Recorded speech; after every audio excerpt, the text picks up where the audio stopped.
ఇక్కడ చూస్తున్నట్టయితే ఆంధ్రాలో వైజాగ్లో మెయిన్గా చూస్తున్నట్టయితే ఏం జరుగుతుంది అని చెప్పేసి చాలామంది చూస్తున్నారు అనమాట. అక్కడ అసలు ఏం జరుగుతుంది ఏంటి అనేది. ఏంటంటే సిఎస్ గారు మన జవహర్ రెడ్డి గారు ప్రతిసారి అక్కడికి వెళ్ళడం, అసలు అక్కడ ఎందుకు తన ఊరికే వైజాగ్కి వెళ్తున్నారు, అక్కడ అసలు ఏం జరుగుతుంది. అండ్ మనం రీసెంట్ టైమ్స్లో చూస్తే జనసేన కార్పొరేటర్ అయిన ఈ మూర్తి యాదవ్ గారు కొన్ని వ్యాఖ్యలు చేశారు. ఏంటంటే అక్కడ అసైన్డ్ భూముల్ని 5 లక్షల నుంచి 10 లక్షల వరకే జీవో నంబర్ 596 ద్వారా తీసేసుకుంటున్నారని చెప్పేసి వాళ్ళు ఆ జీవోని అడ్డం పెట్టుకొని చాలా తక్కువ రేట్కి తీసుకుంటున్నారని చెప్పేసి కొన్ని ఆరోపణలు చేశారు. అయితే దీని మీద సిఎస్ గారు రియాక్ట్ అవ్వడం జరిగింది, వాళ్ళకి నోటీసులు కూడా పంపడం జరిగింది.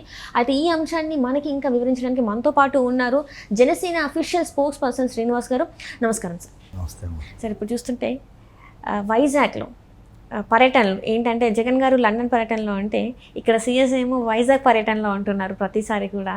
అండ్ అక్కడ చూస్తున్నట్టయితే మీ పార్టీకి చెందిన జనసేన పార్టీకి చెందిన కార్పొరేటర్ మూర్తి యాదవ్ గారు కొన్ని వ్యాఖ్యలు చేశారు సిఎస్ పైన. ఏంటంటే అసెండ్ భూముల్ని 5 లక్షల నుంచి 10 లక్షల వరకే జీవో నంబర్ 596ని అడ్డు పెట్టుకొని చాలా తక్కువ రేట్కి తీసేసుకుంటున్నారు, కబ్జా, ఒక రకంగా చెప్పాలంటే కబ్జా చేస్తున్నారు అన్నట్టుగా వ్యాఖ్యానించారు.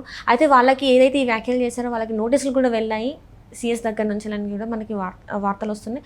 అసలు ఈ అంశాన్ని అసలు మనం ఎలా చూడాలి? అండ్ మీ పార్టీ నుంచి వెళ్ళారు కాబట్టి మీరు దీన్ని ఎలా ఫేస్ చేయబోతున్నారు? ఒకటమ్మా, జగన్మోహన్ రెడ్డి గారు సీఎం అయిన తర్వాత మాట్లాడితే 3 రాజధానులని మాట్లాడతా నేను మళ్ళీ గవర్నమెంట్కి వస్తున్నాను, మళ్ళీ సీఎం అవుతాను, నేను వైజాగ్ నుంచి రాజధానిగా నేను చేద్దామని అంటే ఈ ప్రతిపక్ష పార్టీలు కోర్టులకు వెళ్ళి చాలా ఇబ్బందులు పెట్టినాయి.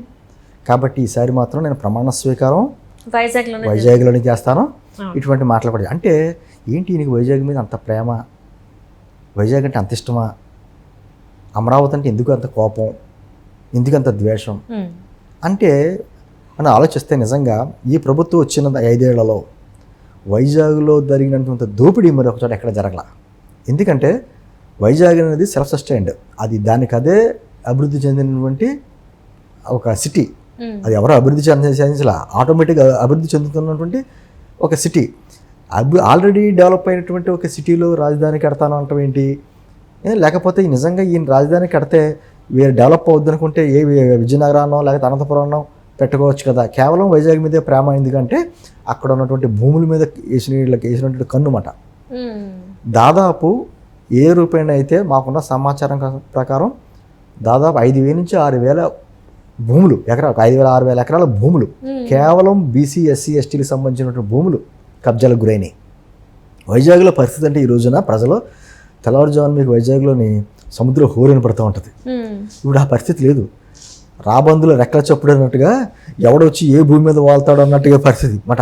ఎప్పుడు ఎవడెత్తిపోతాడని ఒక 100 గజాలు లేకపోతే 150 గజాలు సామాన్యులు ఉంటారు కదా, తెల్లారు లేచాడు భూమి చూసుకోవాలి, ఉందా కబ్జా అయిపోయిందా. అటువంటి పరిస్థితులు వైజాగ్లో ఉన్నాయి. వీళ్ళని కాదు, మీకు ఇంకో ఉదాహరణగా చెప్తాను. ఎక్కడి నుంచి వచ్చిందంటే భయం. 2022లో అక్టోబర్ 22వ తారీఖున ఒక కమిటీ వేశాడు జగన్మోహన్ రెడ్డి గారు. అసైన్డ్ ల్యాండ్స్ గురించి ఒక కమిటీ వేసి దానికి చైర్మన్గా ధర్మాన ప్రసాదరావు గారిని వేసాడు. అంటే ఎక్కడెక్కడ అసైన్డ్ ల్యాండ్స్ ఉన్నాయి, దాంట్లో మేరుగు నాగార్జున లాంటి వారు లేకపోతే బీసీఎస్సీ సంబంధించిన నాయకులు చాలామంది ఉన్నారు ఆ కమిటీ. యాక్చువల్గా ఆ కమిటీ వేయడానికి ముందే 4 రోజుల ముందే సెప్టెంబర్ 30నే జీవో రిలీజ్ చేశారు. జీవో రిలీజ్ చేశారు తప్ప జీవో బయట పెట్టాల, సీక్రెట్ కాన్ఫిడెన్షియల్ జీవోలు అలా పెట్టారు. ఎందుకు కాన్ఫిడెన్షియల్గా పెట్టవలసి వచ్చింది ఎవరికి అర్థం కాదు, చెప్పరావు. సరే 4 రోజుల పోయిన తర్వాత కమిటీ చేశారు. కమిటీ ఏం చేసింది అనేది ఎవరికీ తెలియదు. ఇదే విషయం మీద మనం మాట్లాడడం కాదు, వైజాగ్లో ఉత్తరాంధ్రలో ఉన్నటువంటి భూములు కబ్జాలు జరుగుతున్నాయి, ఎక్కడో కడప నుంచి రాయలసీమ నుంచి వచ్చిన వ్యక్తులు ఇక్కడ వాలిపోతున్నారన్న విషయం ధర్మాన ప్రసాదరావు స్వయంగా చెప్పడం మన అందరికీ తెలుసు. అంటే ఆయన బాధ ఉంది, ఆయన బాధ ఏదో మంచి గురించి అనుకుంటాం మనం. ఆయన భూములను కబ్జా చేస్తున్నారు, ఇటు వాళ్ళు వచ్చి దోచుకుంటూ పెట్టుకు మా భూములు మేము దోచుకోవాలి కదా, బయట అర్థం బాధ. అంతేగాని ఆయన ప్రేమ కాదు, ఉత్తరాంధ్ర ప్రజల మీద ప్రేమ కాదు ఏమీ. ఎందుకంటే ఆయన మీద గతంలోకి వచ్చిన ఆరోపణలు మనకు తెలుసు. ఈ మిలిటరీకి సంబంధించినటువంటి మిలిటరీ ఉంటారు కదండి, సైనిక పనిచేసిన వాళ్ళు, వాళ్ళ భూములు కూడా ఏ విధంగా కోరమండల్ రియల్ ఎస్టేట్ అనే పేరు మీద దోచుకున్నారనేది అప్పట్లో వచ్చింది కాంగ్రెస్ గవర్నమెంట్లో ఉండగా. ఆయన నేను అంటుంది వీళ్ళంతా కూడా అక్కడ ఉన్నటువంటి అమాయక ప్రజల్ని వాళ్ళని అడ్డం పెట్టుకుని ఏ విధంగా దోచుకున్నారో అంత విధంగా దోచుకుంటున్నారు అక్కడ. ఇదే విషయాన్ని మూర్తి యాదవ్ గారు, ఇదనే కాదు వైజాగ్లో ఈ ప్రభుత్వం వచ్చిన తర్వాత జరిగిన దోపిడీలు, ఋషిగూడని ఏ విధంగా బొడిగుండి కొట్టేశారు, లేకపోతే వైజాగ్ సంబంధించిన ఎంపీ ఏ విధంగా అక్కడ ఆక్రమణ చేస్తున్నాడో అనేటువంటి అనేక విషయాలు బయట పెడుతూనే ఉన్నాడు. ఆయన్ని అనేక రకాలుగా మభ్యపెట్టాలని చూశారు. లొంగకపోతేప్పటికి బెదిరించి రకరకాలైనటువంటి బెదిరింపులు కూడా చేశారు. ఇప్పుడు వస్తే ఈ పరిస్థితులకు వస్తాయి. ఇప్పుడు చీఫ్ సెక్రటరీ గారు వారి కొడుకు వాళ్ళంతా కూడా అక్కడ దాదాపు 8 ఎకరాల మీద కన్నేసి దాంట్లో 400 ఎకరాలని ఈ మధ్యకాలంలో బినామీ పేర్లతో రిజిస్ట్రేషన్ చేయించుకున్నారనే ఆరోపణ చేశారు. నిజంగా అది ఆరోపణ అయితే దాంట్లో నిజం లేదు అనుకుంటే చీఫ్ సెక్రటరీ గారు ఏం చేయాలి? ఈ మధ్యకాలంలో రిజిస్ట్రేషన్ ఆన్లైన్లో ఉంటాయి కదా, 5 నిమిషాల పని అమ్మది. అక్కడ ఉన్నటువంటి ఆన్లైన్లో రిజిస్ట్రేషన్ అయినటువంటి పేపర్ లిస్టు ఎవరెవరు రిజిస్ట్రేషన్ లిస్టు తీసుకొచ్చి బయటెట్టచ్చు. ఇదిగో దీంట్లో వీళ్ళ రిజిస్ట్రేషన్ అయినాయి, దీంట్లో నాకు బినామీలు ఎవరు లేరు, నా కొడుకు సంబంధించిన వాళ్ళు ఎవరు లేరు అని చెప్పాలి. అది చెప్పడం మానేసి నా మీద నా కొడుకు మీద ఆరోపణ చేశారు, ఇది తప్పు అని చెప్పేసి పేపర్ స్టేట్మెంట్ ఇచ్చి నాకు క్షమాపణ కొరకపోతే నేను సివిల్ చర్యలు క్రిమినల్ చర్యలు తీసుకుంటానని చెప్పడం అంటే ఒక విధమైన బెదిరింపు. అది నిజంగా చిత్తశుద్ధి ఉండి జవహర్ రెడ్డి గారి పాపం గతంలో మంచి పేరున్న అధికారే.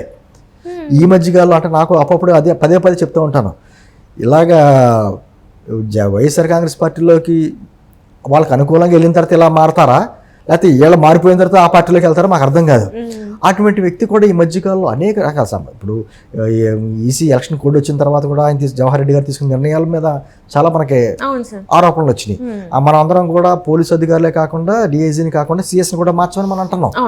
ఈ రోజున ఆంధ్రప్రదేశ్ ఐఏఎస్లకు సంబంధించిన కొంతమంది పేర్లు తర్వాత మేము ఖచ్చితంగా పెడతాం.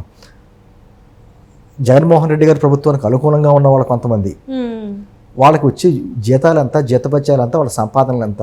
హైదరాబాద్లో కొంతమంది 100 కోట్లకు పైగా విలువ చేసేటువంటి 100 కోట్లు పైగా విలువ చేసేటువంటి భవంతులు కట్టుకున్నారు.